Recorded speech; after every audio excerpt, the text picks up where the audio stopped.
नमस्कार दर्शकबिन, हार्दिक स्वागत छ तपाईहरु सम्पूर्णलाई सपना अनलाइन टिभीमा। अहिलेसम्म तपाईले सब्स्क्राइब गर्नु भएको छैन, तपाई नयाँ हुनुहुन्छ भने हाम्रो च्यानललाई सब्स्क्राइब गरी छेउमा रहेको बेल आइकनलाई दबाई अलमा क्लिक गर्न नबिर्सनु होला। आउनु सब लागौं पहिलो खबरतर्फ। पहिलो साताबाट 4 वायु सेवा 20 उडान खुल्ला भएका छन्। सातामा 4 दिन आउने र जाने गरी दिनमा 2 का दरले 10 अन्तर्राष्ट्रिय उडान हुने भएका छन्। प्राविधिकरणले मंगलबार सूचना जारी गर्दै अन्तर्राष्ट्रिय उडानतर्फ 4 वटा वायु सेवा कम्पनीलाई सातामा 10 वटा नियमित उडान खुल्ला गरिदिएको छ। मन्त्री परिषदको बिहीबारको निर्णयले वैशाख 23 देखि स्थगन गरिएको अन्तर्राष्ट्रिय उडान भारत बाहेक तेस्रो मुलुकका लागि रोकिएको खुलाउने निर्णय गरेको थियो। सामान्य अवस्थामा नेपालमा 27 वटा विदेशी र 3 वटा नेपाली गरी 30 वटा वायु सेवाले अन्तर्राष्ट्रिय उडान गर्ने थिए। प्राविधिकरणको उडान अनुमति शाखाका उपप्रबन्धक ज्ञानेन्द्र भुलका अनुसार टर्कीको इस्तानबुलका लागि एयरलाइन्स, कतारको दोहाका लागि नेपाल वायु सेवा निगम र कतार एयरवेज र भारतको नयाँ दिल्लीका लागि एयर इन्डिया र नेपाल वायु सेवा निगमलाई नियमित उडान गर्न अनुमति दिएको छ।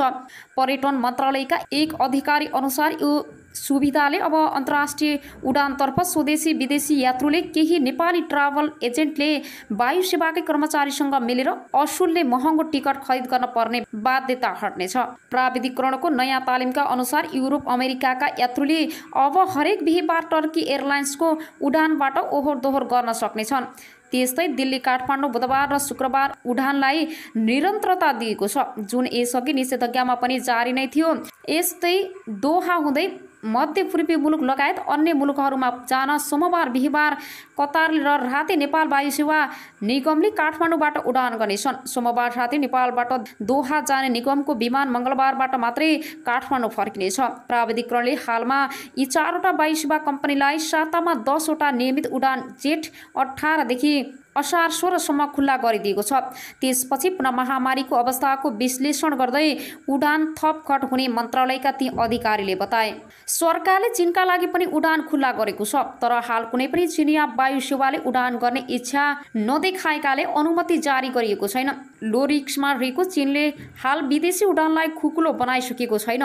उपप्रबन्धक फुलले भने यदि चीन तर्फबाट कुनै वायु सेवा तोकिए जुनसुकै बेला उडान अनुमति दिन सकिनेछ। उनका अनुसार चीनतर्फ कुनै वायु सेवाले उडान भर्न चाहेमा शनिबार वा आइतबार उडान तालिका दिइनेछ। विदेशबाट नेपाल आउने यात्रुले अनिवार्य होटल क्वारेन्टाइन बस्नुपर्नेछ। होटल क्वारेन्टाइन बस्न अटेर गर्नेलाई हालै जारी भएको कोभिड-19 सङ्कट व्यवस्थापन सम्बन्धमा बनेको अध्यादेशमा उल्लेख भएको नियम अनुसार जरिवाना तथा सजाय हुने भनिएको छ। उडान सञ्चालनबारे पर्यटक मन्त्रालय र प्राविधिकरणलाई जिम्मेवारी दिएको छ। काठमाडौँ आइसोलेसनका यात्रुहरूले व्यवस्थापन सीसीएमसीसी र जिल्ला प्रशासन कार्यालय तहको सीसीएमसीसीले गर्नेछ। यात्रुले होटल क्वारेन्टाइन को नियम पालना गरी घर फर्किँदा आफै सवारी साधन खोजेर जानुपर्नेछ। बिदा वा अन्य कारणले नेपाल आएका नेपाली वा यहाँ रहेका विदेशी नागरिकले त्रिभुवन अन्तर्राष्ट्रिय विमानस्थल हुँदै विदेश प्रस्थान गर्नु परेमा उनीहरूसँग भएको हवाई टिकट भिसाका आधारमा सम्बन्धित जिल्ला प्रशासन कार्यालयले अनुमति जारी गर्नुपर्नेछ। यसैगरी आउनु सब अर्को न्युजतर्फ लागौं। उपत्यकामा बन्द खाद्य पसल खुलाउने तयारी भएको छ। केही प्रावधान खुकुलो बनाएर एक साता निषेधाज्ञा थप्ने बारे छलफल छ। सरकारले केही प्रावधान खुकुलो बनाएर जारी निषेधाज्ञा एक साता थप गर्ने तयारी गरेको छ। काठमाडौँका प्रमुख जिल्ला अधिकारी काली प्रसाद प्राजुलीका अनुसार एक सातादेखि बन्द खाद्य तथा किराना पसलहरूलाई फेरि बिहान खोल्न दिने तयारी भएको छ। 5 वटा सेक्टरलाई शर्त सहित चल्न दिने बारे छलफल भएको छ। खाद्य किराना पसल र खाद्यका मात्रै सामग्री बेच्ने गरी ग्रोसरी र डिपार्टमेन्ट स्टोरहरूलाई बिहान एक समय खोल्न दिने निर्णय हुनेछ। प्रज्य प्राजुलीले कान्तिपुरसँग भने उनका अनुसार निर्माण सामग्री ढुवानी गर्ने सवारी साधन र भन्सार बिन्दुबाट छुटेका सवारीलाई सशर्त चल्न दिनेछ। सार्वजनिक निर्माण सामग्री ढुवानी गर्ने सवारीलाई रातिदेखि बिहान 4 बजेसम्म र सीमा भन्सारबाट छुटेका सवारीलाई निर्बाध चल्न दिने बारे छलफल भएको छ। उनले भने यस सम्बन्धी निर्णय गर्न काठमाडौँ उपत्यकाका 3 वटै जिल्ला प्रशासनको संयुक्त बैठक आजै मंगलबार बस्ने पनि प्रज्य प्राजुलीले बताए। जेठ 14 गतेदेखि ल्याइएको एक साताको कडा निषेधाज्ञा 20 गते राति सकिँदैछ। कोरोनाको दोस्रो लहर देखिएपछि यस सरकारले वैशाख 16 गतेदेखि उपत्यकामा निषेधाज्ञा जारी गरेको हो। यसैगरी आउनु सब अर्को नितर्फ लागौं। निषेधाज्ञामै भारत पस्ने र फर्कनेको उत्तिकै लहर बढेको छ। कोरोना संक्रमण फैलिएपछि घर आएकाहरू फेरि रोजगारीको खोजीमा फर्किएका छन्। कैलालीको त्रिनगर गौरीफन्टा भन्सार नाकामा नेपाल भित्रिने र बाहिरिनेको संख्या उत्तिकै छ। कुनै दिन 200-300 जना नेपाली घर फर्किरहेका हुन्छन् भने कुनै दिन कामको खोजीमा त्यत्तिकै संख्यामा भारत पसिरहेकोहरूको लहरको छ। नाकामा सीमा वारपार गर्नेको रेकर्ड राख्दै आएको सशस्त्र प्रहरी पोस्टका अनुसार वैशाख 16 यता 8447 जना यहाँबाट भारत पसेका छन्। भारतमा फैलिएको कोरोनाको दोस्रो लहरबाट प्रभावित भएर घर फर्कनेको संख्या भने यो अवधिमा 24,847 छ। गत वर्ष झैं भारतका विभिन्न शहरबाट नेपालीले रोजगारी गुमाएर फर्कनु परेको बताएका छन्। कतिपय भने घरमा बसेर ऋणमा डुब्न लागेको र के खाउँ के लाउँको स्थिति आएपछि निषेधाज्ञा छिचोल्दै भारततिरै फर्किरहेको बताउँछन्। वैशाख 16 देखि निषेधाज्ञाका कारण यातायात बन्द छ। नाकामा आइपुगेका नेपालीलाई लैजान स्थानीय तहको पासमा आउने गाडीमा भारतबाट पस्नेहरू आउने गरेको गौरीफन्टा नाकाका कार्यरत एक सशस्त्र प्रहरीले बताए। भन्सार पारी नेपालीहरू नाकासम्म छोड्न आउने भारतीय बसमा उनीहरू जाने गरेको उनले बताएका छन्। उनका अनुसार भित्रिने र बाहिरिने कसैलाई पनि कोरोनाको डर देखिँदैन। भारतका विभिन्न शहरबाट आउने नेपालीहरूले मास्क समेत प्रयोग गरेको देखिँदैन। भारतबाट नाकासम्म बसमा ठेलमेल गर्दै आएको देखिन्छ। कतिपयलाई यात्राकै क्रममा कोभिड संक्रमण भएको छ। मंगलबार कामका लागि भारतको महाराष्ट्र पस्दै गरेका कैलाली पहलमानपुरका पहल साउद्रे केही महिना घरको बसाएपछि कमाउन जाने लागेको बताए। यसैगरी कोरोना महामारी सुरु भएको यो अवधिमा उनले चौथो पटक भारत जाउँ गर्न लागेको सुनाए। उनीसँगै अर्का दिलबहादुर साउदले कमाइका लागि भारत पस्न बाध्यता भएको बताए। गाउँमा काम पाइँदैन उनले भने। लकडाउन होस् वा महामारी घरमा बसेर जहान परिवार पाल्न सकिँदैन। सामान्य बेला रोजगार स्थल आउन जान 2000 रुपियाँ भए पुग्ने भए पनि अहिलेको परिस्थितिमा दल मार्फत टिकट काट्नु परेकोले एकतर्फी भाडा 5000 तिर्नु परेको उनी बताउँछन्। भारतको गुजरातमा 10 वर्षदेखि काम गर्दै आएका कैलाली रामशिखर छालाका जोग बहादुर विक गत वर्ष यता श्रीमती र 2 छोराछोरी सहित दोस्रो पटक घर फर्किँदैछन्। पहिलो लकडाउनका बेला र अहिले पनि उनी घर फर्कन थालेका हुन्। पहिले लकडाउनका 3 महिना र अहिले अनिश्चित समयका लागि उद्योगका आधा कामदारलाई कम्पनीले खटायो। धागो उद्योगमा काम गर्दै आएका विक दम्पतिले भने दुवै समयमा आफू लगायत अधिकांश नेपाली कामबाट हटाइए। त्यस्तै महाराष्ट्रबाट परिवार घर फर्कन लागेका डोटी बोगटानका दीप बहादुर बोहराले पनि दोस्रो पटक घर फर्केको बताए। उनी पनि रोजगारी गुमेरै पहिलो र दोस्रो लकडाउनमा घर फर्केको बताए। घर फर्किरहेका अधिकांश नेपालीहरू महामारीले लकडाउन भएर रोजगारी गुमेर आएको बताउँछन्। भारतका विभिन्न शहरमा कामका लागि भौतारी र 2 महिना बसेर फर्किएका डडेलधुरा आलितालका परशुराम थापाले भने अन्त्यमा फेरि घर आउनु पर्यो। भारतमा कोरोना कहर कम भएपछि पुनः कामका लागि भारतै जानु छ त छँदैछ। उनका अनुसार कयौं नेपाली रोगभन्दा भोकको डरले महामारी बीचमै भारत पस्ने गरे पनि काम नपाएर अलपत्र परेका छन्। उनीहरूको उद्धार कसैले गरेको छैन। केहीको सडकमै बास भएको उनले बताए। त्यसरी अलपत्र परेका केही अन्त्यमा संक्रमित भएर फर्कने गरेका छन्। केही त उतै उपचार समेत नपाएर मृत्युको मुखमा पुगेका दर्दनाक घटना समेत नेपालीले भोग्नु परिरहेको थापाले बताए। यसैगरी आउनु सब अर्को नितर्फ लागौं। प्रचण्ड हस्तिनापुर कब्जा गर्न चाहन्थे ईश्वर पोखरेलले भनेका छन्।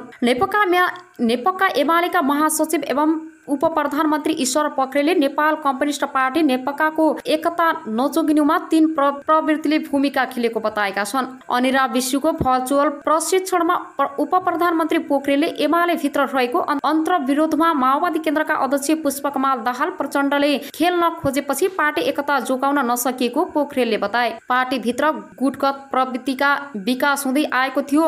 प्रचण्ड डाँठमा टेकेर टाउकोमा हान्ने रणनीतिमा लाग्नुभयो पोखरेलले भने। पार्टी एकतालाई प्रचण्डले एमालेको संगठन कब्जा गर्ने उद्देश्यका रूपमा लिएको उपप्रधानमन्त्री पोखरेलले आरोप लगाए। पवित्र उद्देश्यले गरिएको एकतालाई हस्तिनापुर कब्जा गर्ने रूपमा लियो उनले भने। प्रचण्डको पार्टी कब्जा गर्ने चाहना, माधव नेपालको गुटगत स्वार्थ र वामदेव गौतमको प्रधानमन्त्री बन्ने चाहनाले नेकपाको एकता जोगिन नसकेको पोखरेलले बताए। वामदेव गौतमलाई के थियो भने प्रचण्डले प्रधानमन्त्री नभएका एकजनालाई बनाउँछु भन्नुभएको थियो। उहाँमा आशा पलाएको थियो पोखरेलले भने। तर आफू लगायत नेताहरूलाई एकता विरोधी भनेर प्रचार गरिएकोमा पोखरेलले आपत्ति जनाए। म लगायत केही साथीहरूलाई एकता विरोधी हुन् भनेर चित्रित गर्ने प्रयास गरियो, तर एकताका बेला आएका केही विषाक्त चिजहरू झाँगिएर गयो उनले भने।